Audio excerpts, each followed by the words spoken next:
There was a question about, was it like overall mood and difficulty just not feeling yourself? So I wanted to show you this.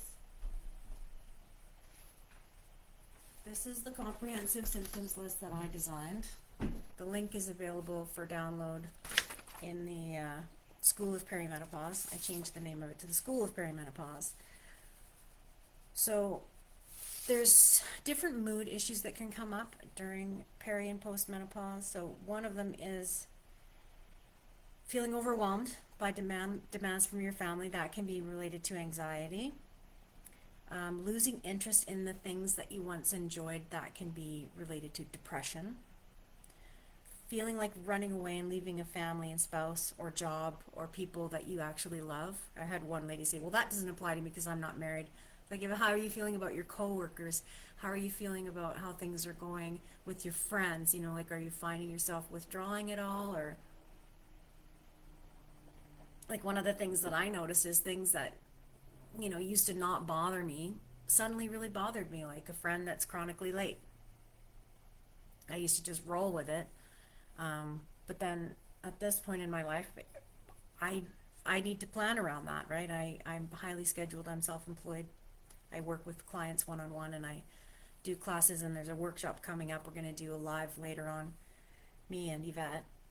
Um, so let's see what else is kind of running in the mood area. Feeling unhappy or depressed, like it might not be um, a remarkable depression, right? Like some of us think, oh, well, I'm not in my slippers for 3 days, so I'm not depressed. But that's not necessarily how it shows up for us. Like it can be more of the next one is a low mood, just in a funk, not bad enough to call it a depression, but persistent and disruptive.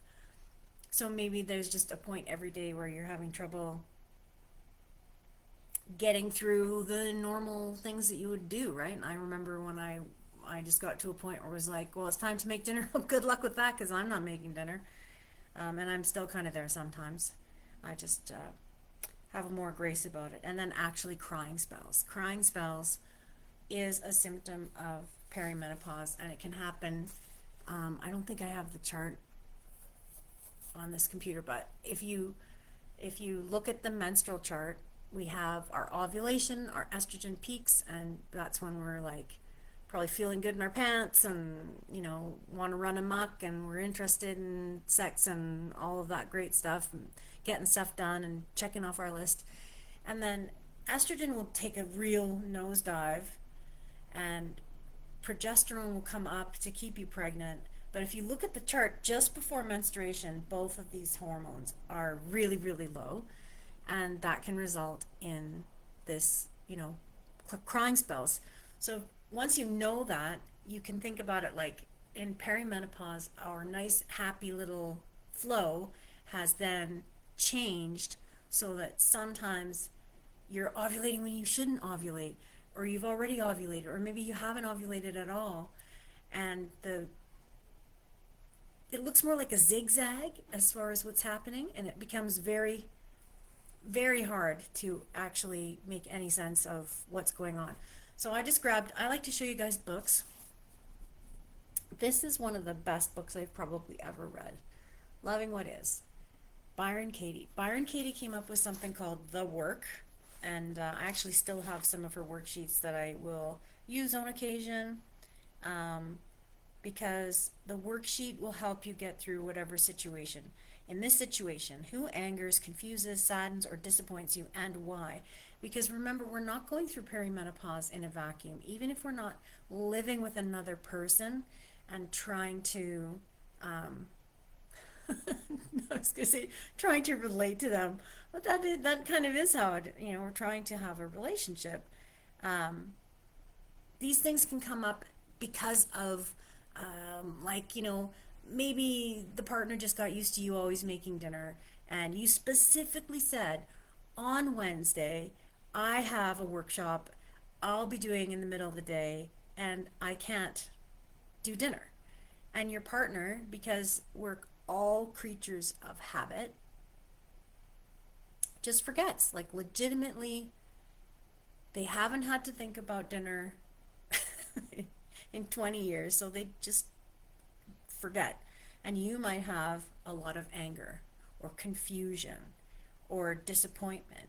And this worksheet way of dealing with it is you get the chance to just be harsh, childish, petty, I don't like it, you're this and you're that, and all, because we have these negative feelings that can just fester if they don't get dealt with. And dealing with negative feelings is something that we haven't really had a lot of experience with. And then once you're done filling out your worksheet, you turn it around and you end up in a much, much better place, which then makes you way more able or likely, I think, to go to that person and say, I asked you to make dinner, I needed your help, I was very disappointed. And, it doesn't mean the person won't get defensive because they made a mistake, but it means that you're owning how you feel. So you might have a chance of feeling better. I grabbed this one too. Goddesses Don't Age. And don't blast me if you don't like her. I know that she got canceled, and I know it was about medical studies and certain things that we don't talk about in this group. But this book was written way before the pandemic, and I don't agree with her stance on things, by the way, but I appreciate that she's actually trying to prove her point medically and participate in studies instead of just saying, whatever, this is what I think, so therefore it is. I underlined, if you want to change your emotions, you have to change your thoughts and be mindful of negative self-talk. So it's easy to say that. It's easy to say it, but it's hard to actually do, especially when you're having difficulty in perimenopause because things can change so quickly. So she's a big, proponent of using affirmations, and affirmations is sort of what we're doing with the Letting Go and Welcoming In workshop that's coming up. And I highlighted something else. So she actually has a recommendation of minerals, which I found just interesting to note. Her recommendations are almost exactly the same as in the Hormone Nurse. There's a video in the School of Perimenopause by the Hormone Nurse that's at the free level on the speakers tab, and anyone can watch that. And it's really, really an excellent resource. I just wanted to mention that because there's a philosophy in yoga that says if you're looking for the truth, look and see if you can find it in three different places by three different people who are not related. And if you can, then you can probably at least somewhat imagine that that is the truth. I just wanted to see if she does have some specifically about menopause in here. And I wanted to mention that she specifically says touch. Touch is really, really important to us, and it's difficult transition time. So make sure that you're getting enough touch. And then next level, this one is one of my favorite books. I love these gals. They explain things in such a clear and concise manner. And you can tell I've used it a lot because I have these little sticky tabs of like important things. And one of the things I wanted to mention was we're talking about moods, and adaptogens are something that is potentially of interest. I have one friend in the group here that I was going to ask about doing a workshop about it. So the one thing they say that I wanted to mention about adaptogens, so adaptogens would count like the mushrooms like changa, lion's mane, ashwagandha, black cohosh, these things that are mentioned a lot in the group.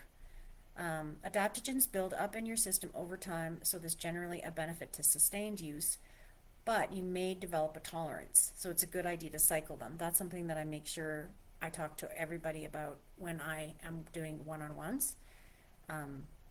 So that just means, if you're working with, say you're working with two different mushrooms, you wouldn't take them at the same time. You'd take one and then cycle onto the other one, which is what I've been doing.